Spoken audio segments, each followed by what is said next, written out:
The Texas Department of Transportation, Houston District, would like to welcome you to this virtual public meeting with 2 in-person open house options. This presentation will provide information on the State Highway 225 and Interstate 610 East Planning and Environmental Linkages Study, also known as the State Highway 225 and I-610 East PEL Study. This is a pre-recorded presentation. My name is Karen Othon, and I am part of the PEL Study team. I would like to thank you for participating in this public meeting. During the virtual presentation, you may pause the video and navigate forward or backward using your video player.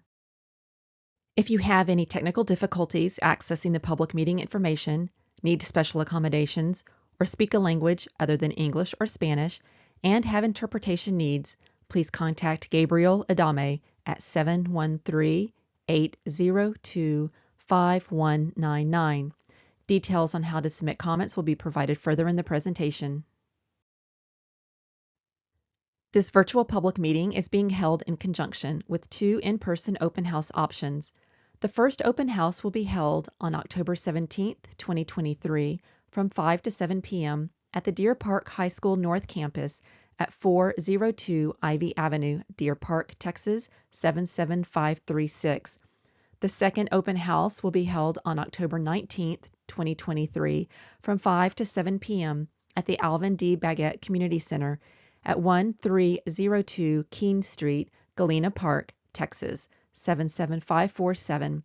The information presented in the virtual public meeting and both in-person open house locations is identical, and the opportunities to comment do not differ. The purpose of this second public meeting is to engage with the public, stakeholders, and adjacent communities regarding the PEL study and to receive feedback. This meeting also offers an opportunity for the study team to address any questions or concerns from the public.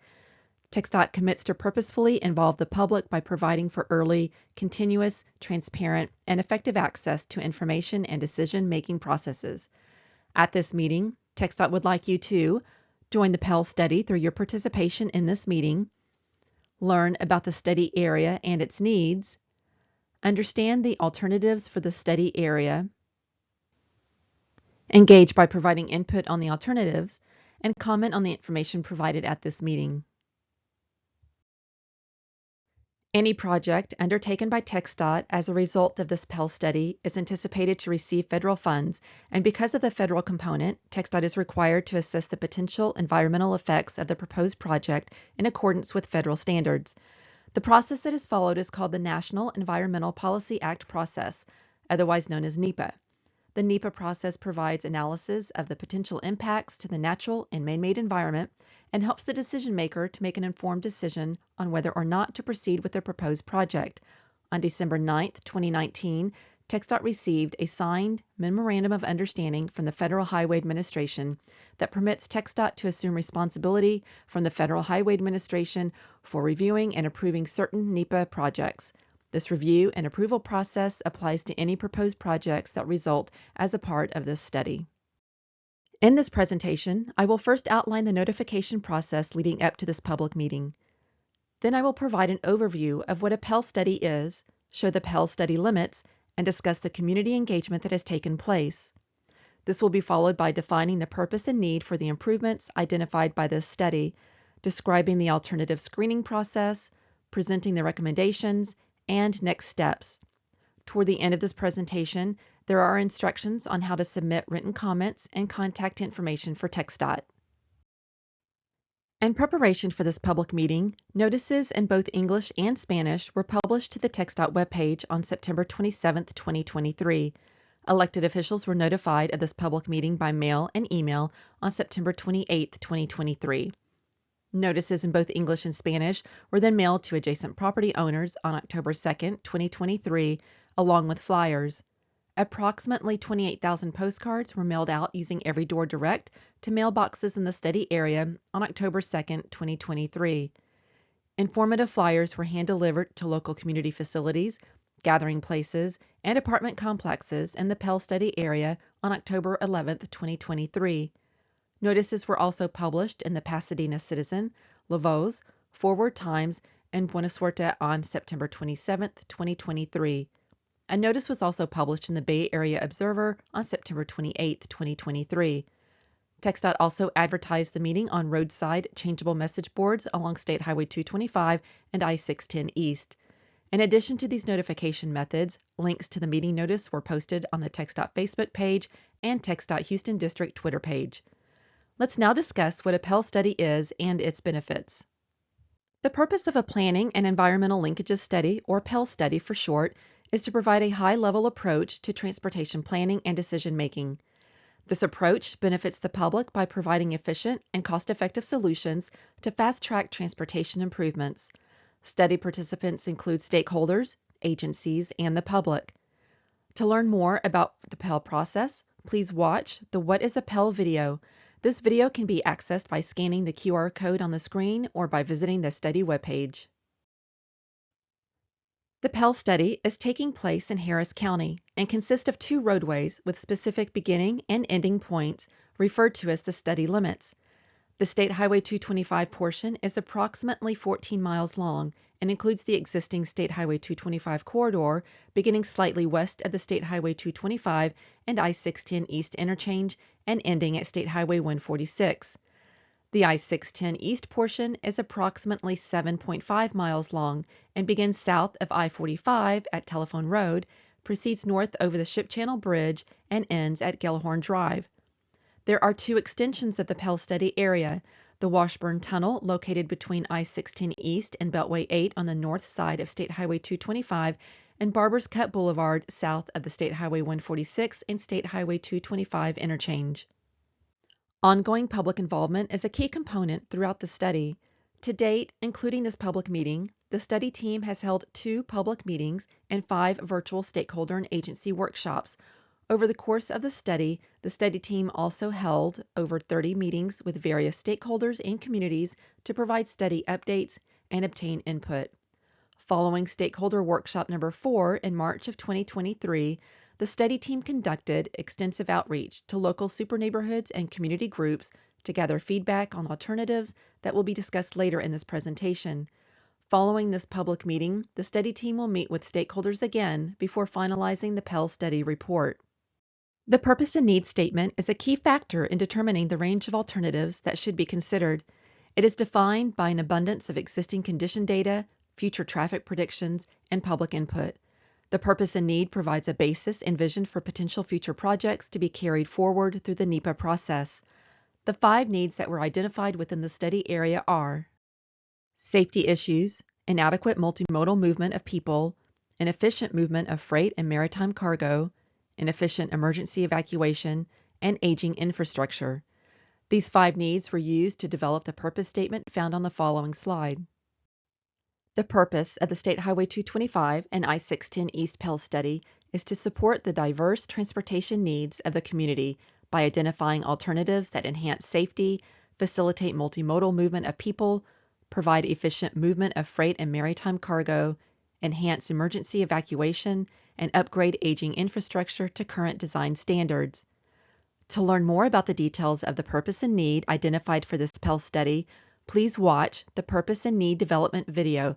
This video can be accessed by scanning the QR code on the screen or by visiting the study webpage. Let's now discuss the alternatives that were identified to support the purpose and needs. An alternative is a high-level idea that influences future study area improvements. The alternatives identified to satisfy the corridor purpose and need are comprised of 2 category types, primary and supplemental.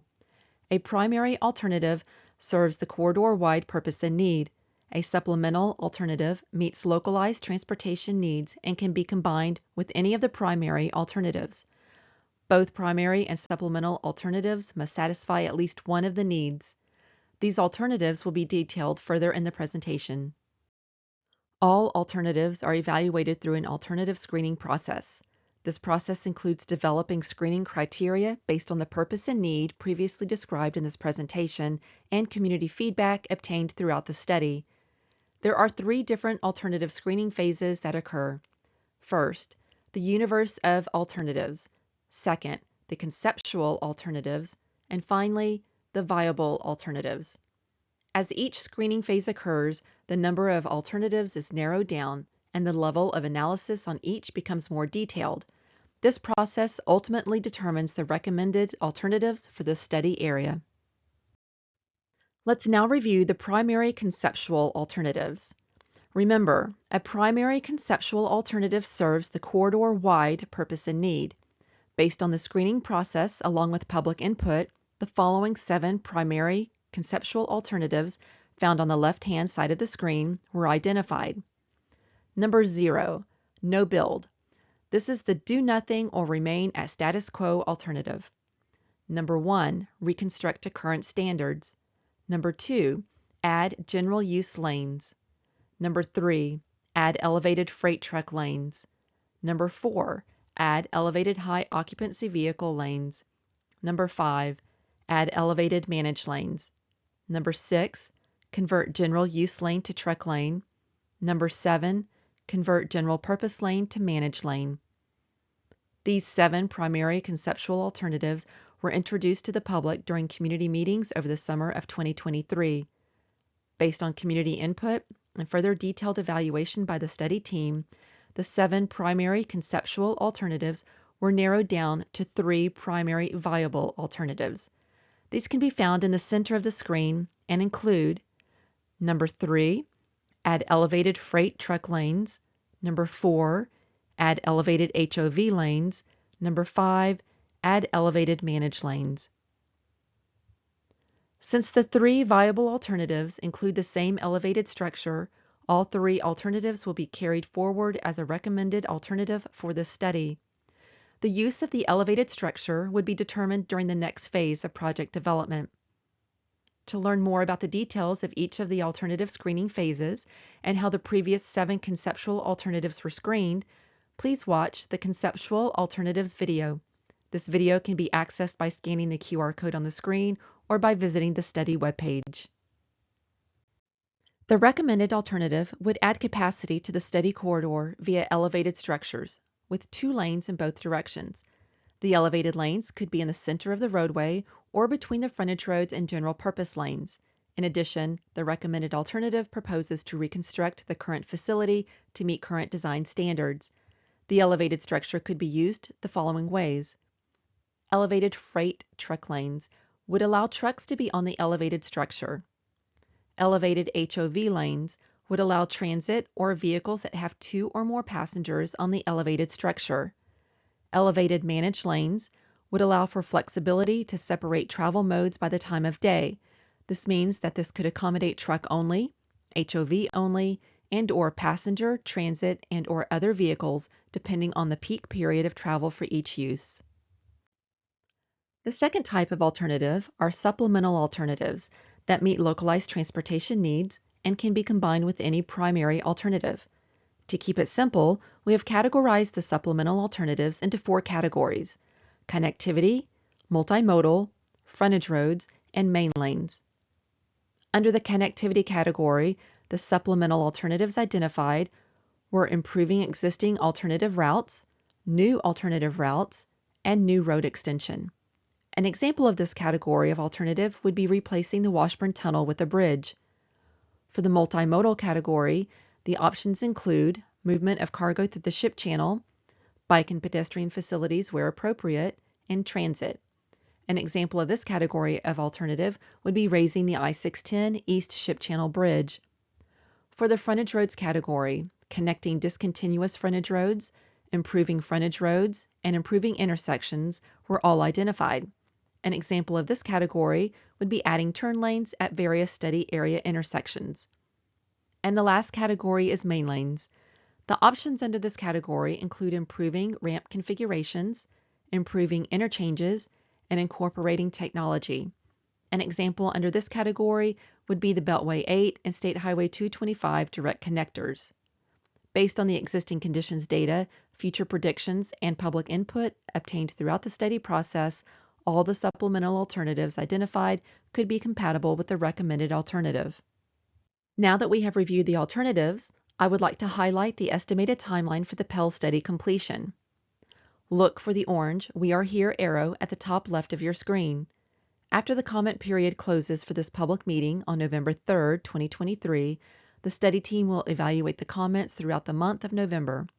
This information, along with additional analysis, will summarize the outcomes of the PEL study report, which should be finalized in December 2023. Once approved, the PEL study report will be posted to the study webpage. Alternatives recommended at the conclusion of the PEL study may become future projects and would be subject to modification during the project development process. Projects may be sponsored by TxDOT or another agency. These projects would be subjected to NEPA and evaluated for potential environmental impacts. Proposed projects would be designed to avoid or minimize impacts to the greatest amount practicable. Potential projects would also go through preliminary design, detailed design, and ultimately construction. Construction would occur based on available funding and priority, and the projects would be distributed into short, medium, and long-term projects for design and construction. Short-term being approximately 0 to 2 years, medium-term approximately 2 to 10 years, and long-term being over 10 years to complete design and construction. TxDOT encourages you to review the materials regarding the PEL study and provide feedback. You may submit comments in the following ways.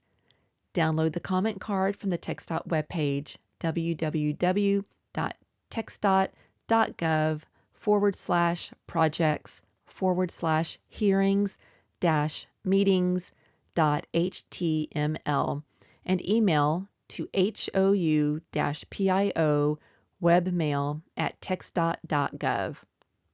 Fill out the comment card at the open house and drop it in the comment box. Mail the comment card to TxDOT Houston District, Attention, Advanced Project Development Director, P.O. Box 1386, Houston, Texas 77251-1386. Comments must be received or postmarked by November 3, 2023 to be included in the public meeting documentation. Comments received during the comment period will be included in the documentation of public meeting that will be posted on the TxDOT webpage in late 2023. Now that you have had a chance to review the alternatives and provide comments, here are some options for continuing to stay engaged.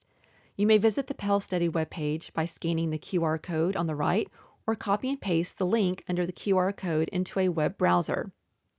At www.txdot.gov/projects/studies/forward/projects-I-610-east-study.html. Once on the PEL study webpage, you may sign up for the mailing list to stay up to date and informed on the PEL study. Review study materials such as the fact sheet and constraints map, read about past meetings that you may have missed, and watch the PEL study related videos. Please don't hesitate to contact us with any questions. For study-specific information, contact the TxDOT Project Manager, Robel Centellejo, at the TxDOT Houston District Office by phone at 713-802-5274 or email at robel.centellejo@txdot.gov with any study questions or comments at any time during the study process. For translation services and special accommodations, contact Gabriel Adame at the TxDOT Houston District Office by phone at 713-802-5199 or email at gabriel.adame@txdot.gov. And don't forget to click on these links and follow us on Twitter for ongoing road closures and construction updates on the Houston District Twitter page. You may also keep up with TxDOT news on our Facebook page or follow us on our Instagram page. November 7, 2000 was the last deathless day on roadways in Texas. That means for nearly 23 years, at least one person has died every single day. We all have a part to play to change that. This message is that reminder to end the streak of deaths on Texas highways. We need drivers and passengers to act more responsibly and help us reach our goal of 0 deaths by 2050. Texans can play a major role in ending fatal crashes with a few simple driving habits. Wear seat belts, drive the speed limit, put away the phone and other distractions, and never drive under the influence of alcohol or drugs. So please do your part and share this message with your friends and family. Thank you for participating in this public meeting. Please remember to submit your comments no later than Friday, November 3, 2023, to be included in the official public meeting documentation.